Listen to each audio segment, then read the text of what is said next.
Ay. parte de la médula. ¿Cómo se forma? ¿Cómo se forma la sustancia gris? Cuerpo neuronal. La sustancia gris específicamente, ¿por qué organelo se forma? La sustancia gris, ¿por qué organelo se forma? El blanco también. Todo empieza, chicos, en el primer día en donde antes de la ampolla de la trompa uterina, es en donde tanto por la fibría ovárica del ovario va a pasar el ovocito secundario y se va a dirigir a la ampolla y va a unirse con el espermatozoide. Y en ese momento se va a dar lo que es el proceso de la fecundación. La fecundación tiene tres fases. Tiene una fase en la cual va a haber la penetración de la zona de la corona radiada, ¿no? Entonces aquí está el ovocito, aquí está el espermatozoide y va a penetrar una de las capas que es la corona radial. Después ahí es donde el espermatozoide pierde su capa de la cabeza y va a pasar solo la parte interna. Luego va a penetrar la zona pelúcida.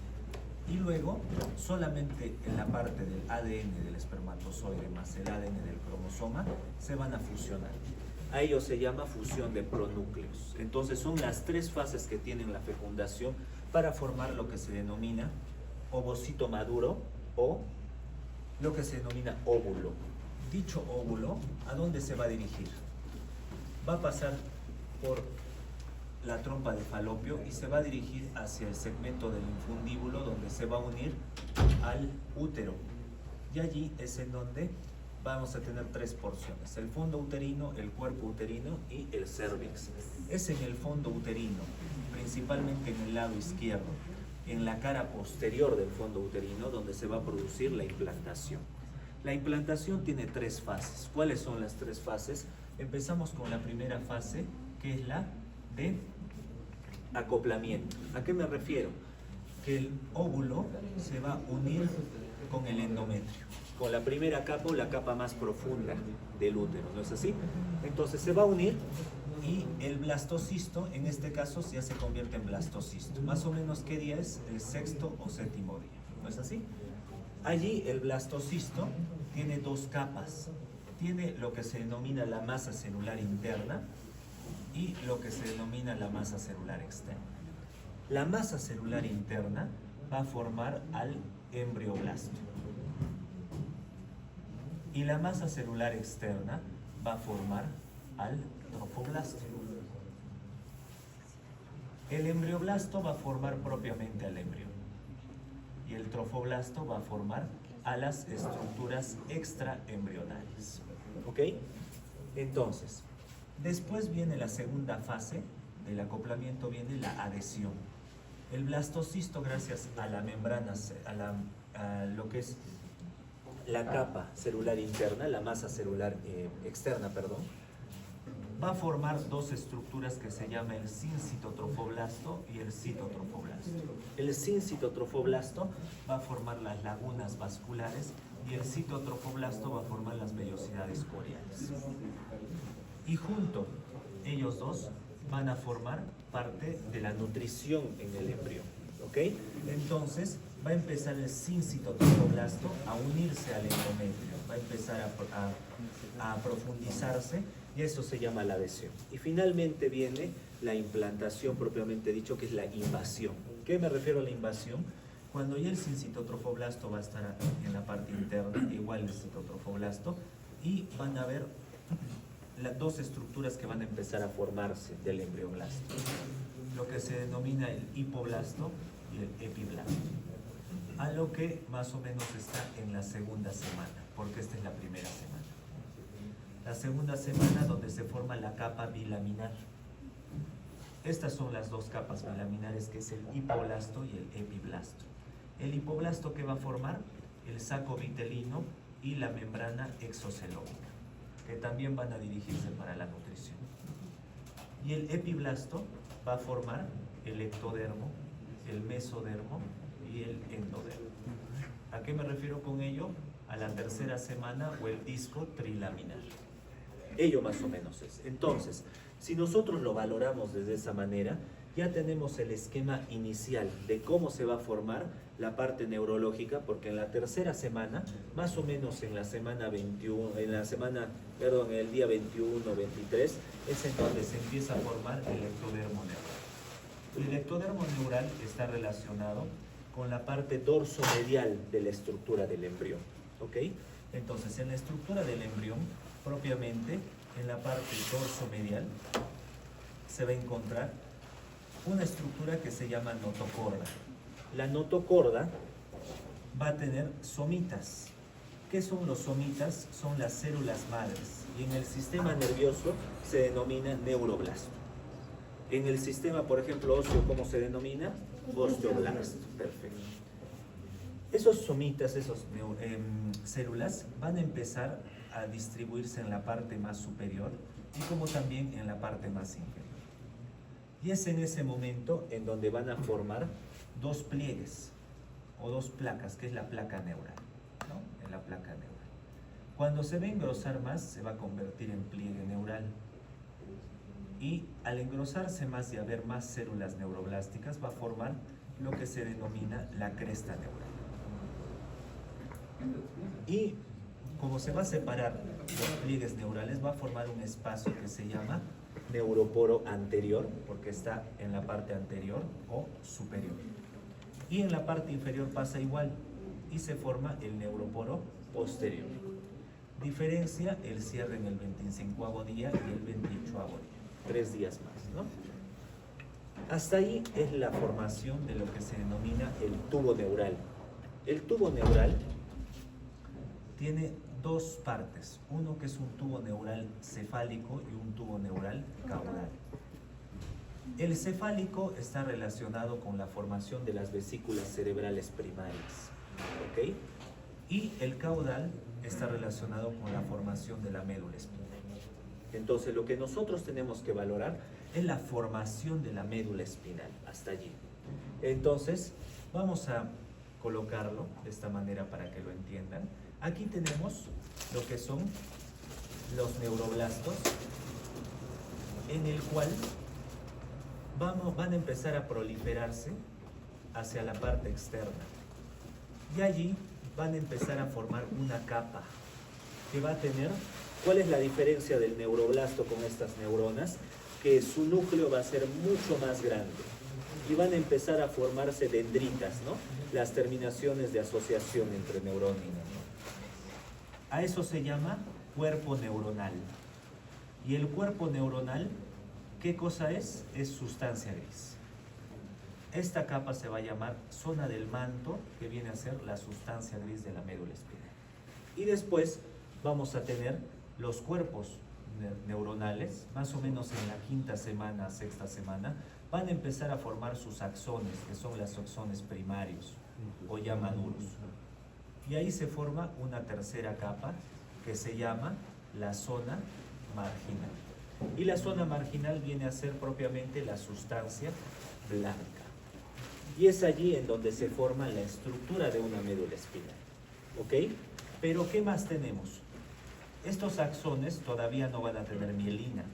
El neuroblasto es una de las células germinativas o de células madre. Otro de las células viene a ser los oligodendroblastos, que lo voy a poner como si fuera un triángulo. Los oligodendroblastos también van a pasar a la zona exclusivamente marginal y van a formar lo que se denomina las vainas de mielina. Entonces, el oligodendroblasto que va a formar el oligodendrocito. Y ahí es donde te va a formar.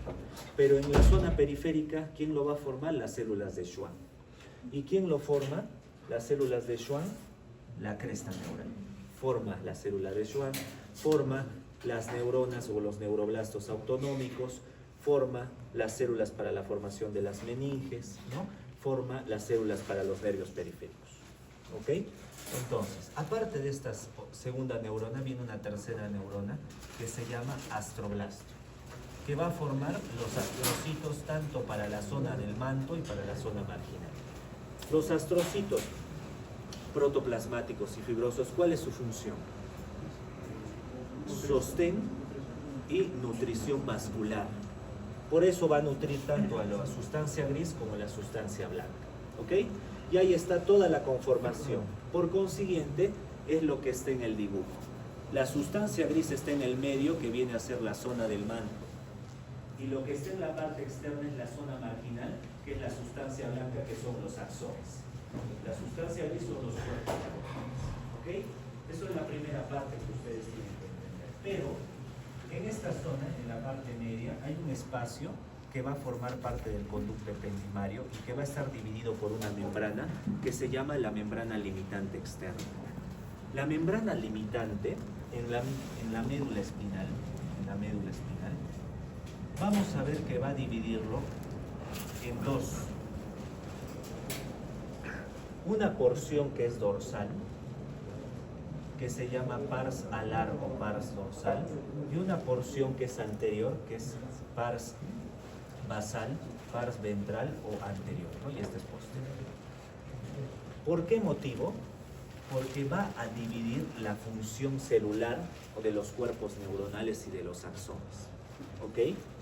Porque la médula espinal, ¿qué viene a hacer? Es una conformación de cuerpos neuronales y de axones cuya finalidad es integrar arcos reflejos, el paso de los impulsos nerviosos, tanto del sistema nervioso, o sea, de la parte sensitiva, la parte motora y la parte autonómica, y controlar esos impulsos nerviosos.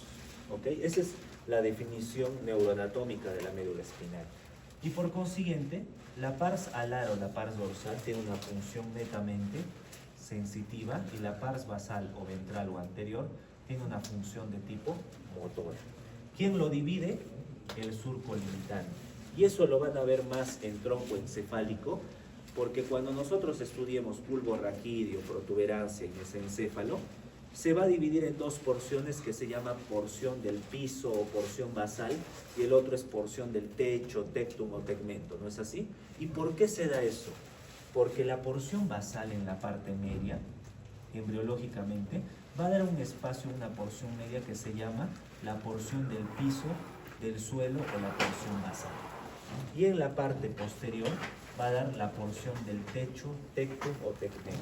Entonces ahí es, chicos, donde tienen ustedes que fijarse de por qué motivo en el tronco encefálico se va a producir ello.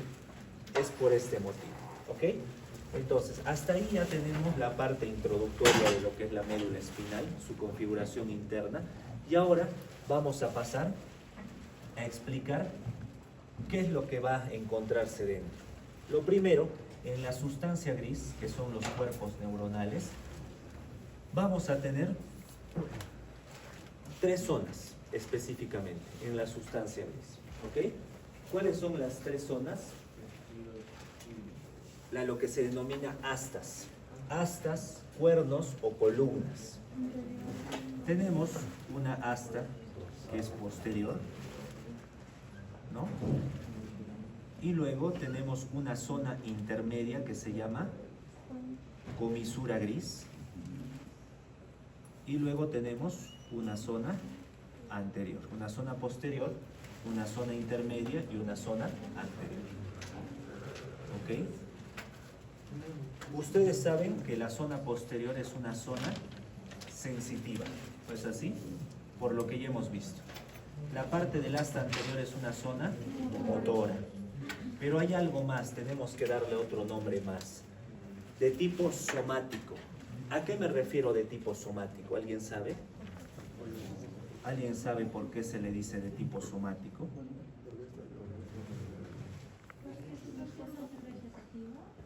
No, vegetativa es diferente. ¿A qué me refiero yo? Cuando nosotros estudiamos el sistema nervioso, nosotros lo vamos a dividir desde un punto de vista estructural y desde un punto de vista funcional. Cuando lo estudiamos desde un punto de vista estructural, nosotros lo vamos a dividir en un sistema nervioso central y en un sistema nervioso periférico. Y ahí está todo lo que hemos estudiado en la anterior clase. Desde un punto de vista funcional, se divide en un sistema nervioso somático y un sistema nervioso, ¿qué sería? Visceral o autonómico. ¿Ok? Y este sistema nervioso somático puede tener una porción sensitiva o una porción motora. Y es lo que estamos viendo, la porción sensitiva o porción motora. ¿Qué se refiere somático? Que va a dar inervación exclusivamente al músculo esquelético y a la parte sensorial de los sentidos. Esa es su función principal. Que pueda ser sensitiva o motor varía y lo vamos a ver, por eso es de que lo estoy dividiendo, la asta posterior en una zona sensitiva somática y la asta anterior en una zona motora somática. Entonces, exclusivamente va al músculo esquelético. Esta zona para la parte motora y en esta zona para la parte sensitiva. ¿Ok? Y luego tenemos un sistema nervioso visceral o autonómico, que puede ser de tipo sensitivo o también de tipo motor. Si es sensitivo, está relacionado con el dolor y está relacionado con los reflejos. ¿Ok?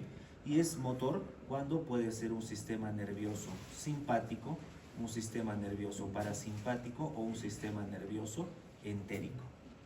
Esa es la clasificación general que ustedes tienen que saber. ¿Ok? Entonces, ya viendo ello, ya van a comprender esto. Y entonces, ¿para qué sirve la zona intermedia? La zona intermedia es la zona autonómica. Si acá tenemos la zona somática, tenemos la zona autonómica o vegetativa, porque son dos funciones principales en el sistema nervioso. Entonces, en esta zona intermedia, la podemos dividir en una zona intermedia medial y en una zona intermedia lateral. ¿No es así? Zona intermedia lateral. ¿Por qué? Porque aquí están las astas posteriores, aquí está el asta lateral y aquí está el asta anterior. ¿No es así? Entonces, la zona intermedia, que es vegetativa o autonómica, tiene dos funciones. Una función parasimpática y una función simpática. La función parasimpática es la zona intermedia medial. Es parasimpática. Y la zona intermedia lateral o del asta lateral es una función de tipo simpática. Pero la función simpática tiene un espacio. ¿De dónde a dónde viene? Desde T1 hasta L2, L3. ¿No es así? ¿Por qué? Porque el sistema nervioso simpático, ¿cómo se llama también? Tóraco-lumbar. Y el sistema nervioso parasimpático, cráneo-sacro.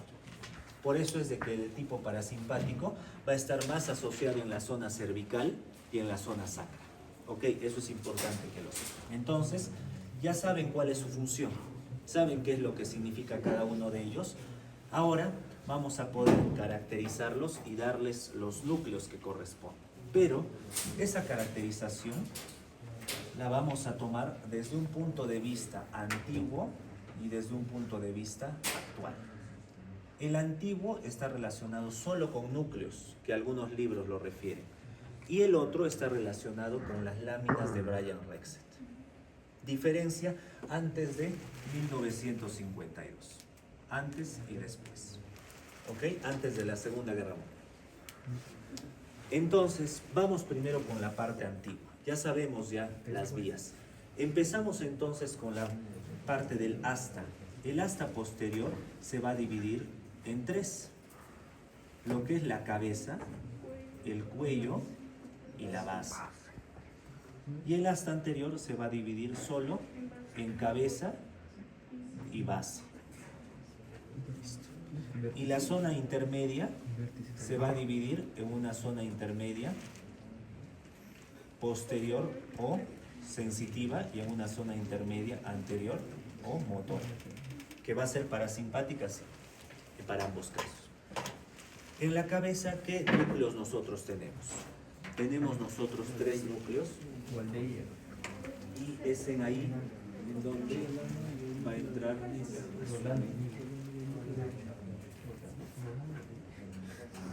está. En este caso, chicos, nosotros tenemos en la cabeza el núcleo que está más posterior, que se llama núcleo postero-marginal o marginal de Waldeyer. ¿Cuál es su función principal, chicos? Dos. Termoalgesia y tacto fino o epicrítico. Tacto fino, sinónimo epicrítico. Ahorita les voy a explicar un poquito más de las vías para que lo entiendan más, pero hasta ahorita es poco a poco vamos a ver. Luego tenemos el segundo núcleo, que es el de la sustancia gelatinosa semilunar o de Luigi Rolando. Su función se divide en dos. ¿Por qué? Porque va a tener una porción medial y una porción lateral. La porción medial es exclusivamente termoalgésica y la porción lateral está relacionada con el tacto grueso o protopático. Tacto grueso o protopático. Y luego tenemos un tercer núcleo, que es el núcleo propio o central de la cabeza de Waldeyer. ¿Ok? Núcleo propio o central de la cabeza de Waldeyer o del asta posterior, cuya función está relacionado con el tacto grueso o protopático. ¿Ok? Hasta ahí, estos tres núcleos tienen una función que es de la vía sensitiva de tipo esteroceptiva. Es somática, es verdad, pero es de tipo esteroceptiva. Y después tenemos otro que está relacionado con otros dos núcleos que están entre el cuello y la base, que se llama núcleo basal medial y núcleo basal lateral. El núcleo basal medial, o también denominado de Bechtereau, y el núcleo basal lateral, torácico o dorsal de Clark. ¿Cuál es su función? Una función propioceptiva de tipo consciente o inconsciente. Inconsciente. Entonces, aquí en este punto, chicos, vamos a ver dos vías. Una vía sensitiva esteroceptiva y propioceptiva. ¿De dónde vienen esas vías? ¿Alguien sabe? ¿De dónde vienen? ¿De qué parte exactamente? Las vías esteroceptiva y propioceptiva. Del ganglio de la raíz dorsal. Por consiguiente, ¿de qué tipo? Sensitiva. Entonces, vamos a ver la vía, aunque creo que mejor lo vamos a agrandar acá. En las vías de conducción nerviosa, chicos, existen 4 tipos. Vías de conducción, sea ascendente o descendente. Vía sensitiva, vía motora, vía de asociación y vía sensorial. Son las 4 principales, ¿ok? De las cuales nosotros el día de hoy vamos a estudiar tanto las vías sensitivas como las vías motoras. Como resumen, en este punto, nosotros vamos a ver que la vía sensitiva se va a dividir en dos. Una vía sensitiva esteroceptiva y propioceptiva. La esteroceptiva está relacionado con la piel y es exclusivo del epidermis y la dermis, todos sus receptores. Y la vía propioceptiva o profunda está relacionado con ¿quién? Músculos, ligamentos, articulaciones. ¿Por qué motivo? Cuando nosotros hablamos de vía esteroceptiva es lo que nosotros sentimos en la piel, ¿ok? Y puede ser de un tacto fino epicrítico cuando tiene una presión suave o un tacto grueso o protopático. ¿A qué me refiero con eso? Cuando ustedes estudian semiología, ¿no se recuerdan que tenemos que hacer un tacto más superficial y un tacto profundo? ¿Por qué motivo es por ello? Ahí viene la sensibilidad tanto superficial, que es de un tacto fino, y de un tacto más profundo o tacto grueso, lo primero. Y después viene la vía de la termoalgesia. Todo ello conforma la vía esteroceptiva o superficial, que solo se encuentra en la parte de la piel. Y la vía profunda, que es la propioceptiva, es la vía consciente o inconsciente, ¿no? ¿A qué me refiero con ello? Ustedes están empezando a escribir y van a ver cómo van a apretar, van a flexionar los dedos de la mano y van a apretar el plumón o el lapicero. Van a colocarlo para mejor posicionarlo en la tabaquera anatómica y van a realizar el proceso de escritura, pero lo van a pensar poco a poco, ¿no es así? Eso es una propiocepción de tipo consciente, saben que lo que están haciendo, por consiguiente, toda la información que vaya de la médula, ¿a dónde creen que pase? A la corteza, por eso es consciente. Y vía inconsciente es cuando ustedes están escribiendo y están realizando otras cosas. ¿Por qué? Porque ya lo han aprendido, saben cómo realizarlo, pero pueden hacer otras cosas o pueden estar escribiendo y pensando que lo que están escribiendo, digamos, del tálamo, el tálamo tiene cuántas divisiones, tiene 3 o tiene 2 clasificaciones, tenemos que valorar. ¿Me entienden? O, por ejemplo, ustedes están empezando a jugar fútbol y tienen que mirar cómo van a patear la pelota, cómo van a agarrar. Propiocepción consciente. Inconsciente cuando ya saben cómo jugar y ya no piensan en cómo patear la pelota, sino están pensando en cómo poder pasar por su contrincante. Esa es la diferencia, ¿no? Y la vía de propiocepción inconsciente va hacia el cerebelo. Por consiguiente, la propiocepción consciente es voluntaria, la propiocepción inconsciente es involuntaria. Cuando te vas a caer y tú inconscientemente tienes que poner tu pie.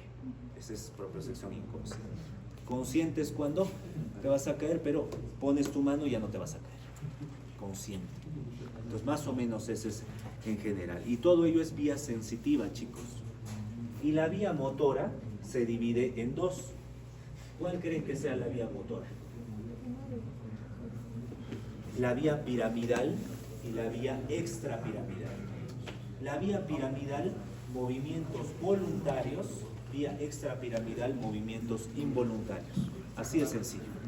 Vía piramidal que pase por las pirámides vulvares, es decir, la parte córtico-espinal, y la vía extrapiramidal que no pase por lo que son las pirámides vulvares y se dirija hacia otros lugares, como por ejemplo la parte del cerebro, ¿no?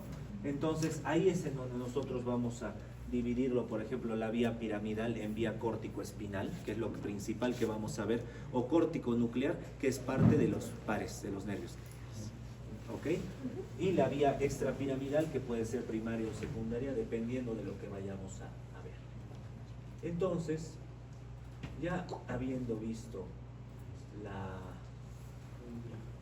el resumen, nosotros ya podemos entender un poquito más a qué me refiero con vía estereoceptiva y vía propioceptiva.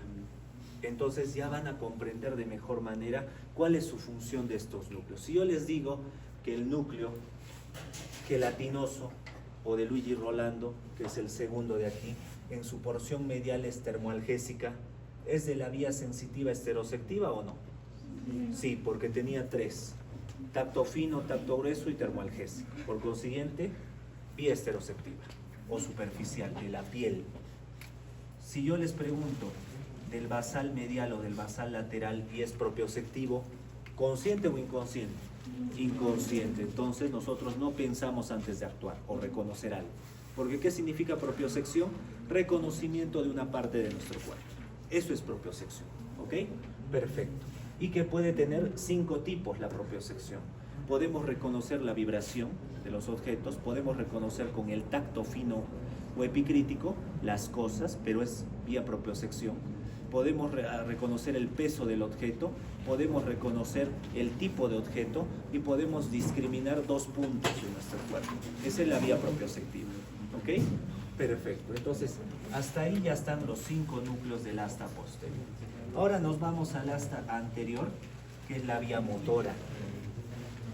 En la vía motora nosotros tenemos 2 partes. La base, en donde se encuentra el núcleo de la base. El núcleo de la base, que su función es regulador. Cuando indico regulador, ¿qué significa? Que va a inhibir algo. Ahorita les voy a explicar de mejor manera, pero va a inhibir algo.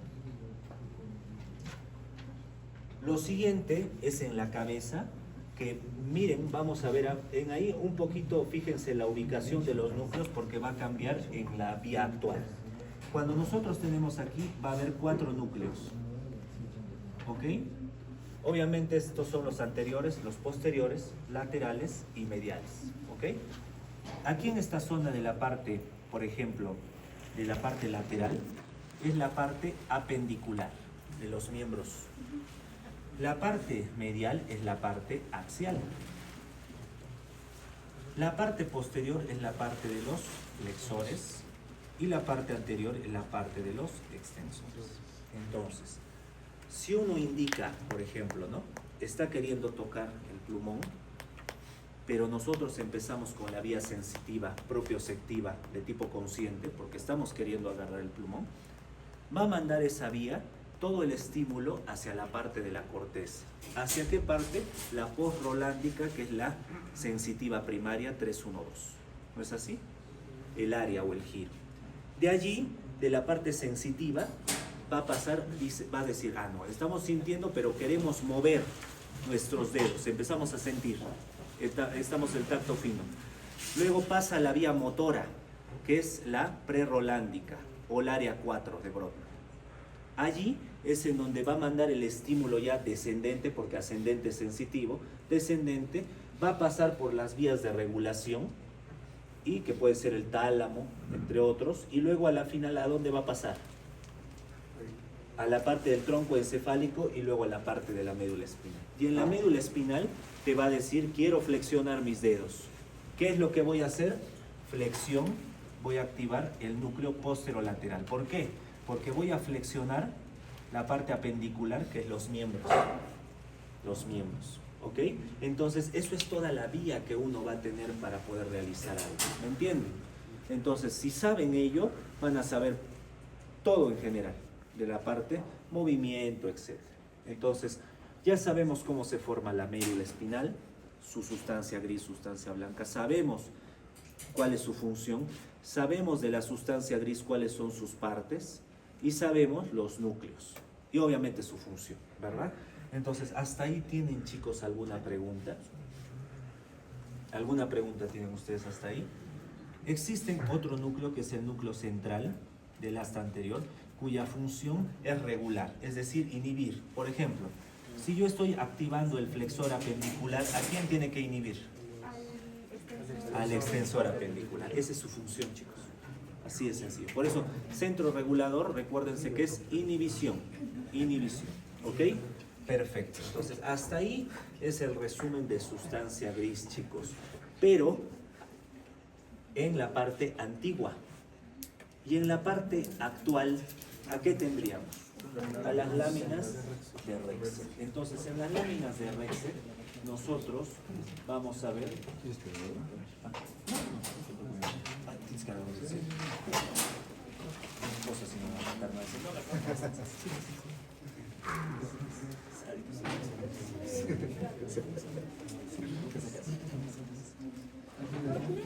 Entonces, tenemos a las láminas, chicos, y en las láminas vamos a correlacionarlas con los núcleos.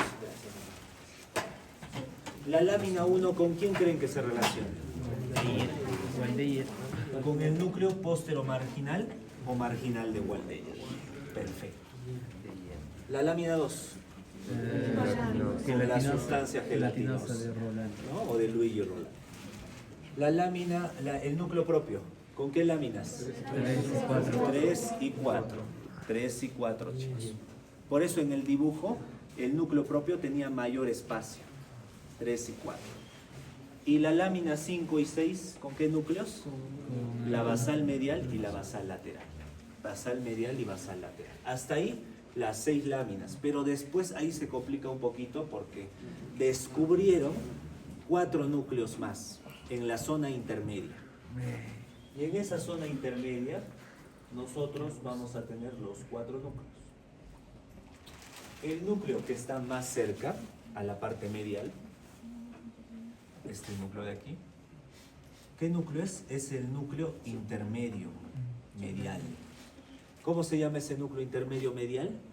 Es el basal medial o el de Becker. O sea, tiene la misma función propioceptiva, inconsciente, pero también tiene cierta función visceral de tipo parasimpático. Luego tenemos el intermedio lateral, pero que se va a dirigir hacia esta zona, va a ser más hacia esta zona. ¿Y cuál va a ser su función? De tipo parasimpático para reflejos viscerales. Esa es su función.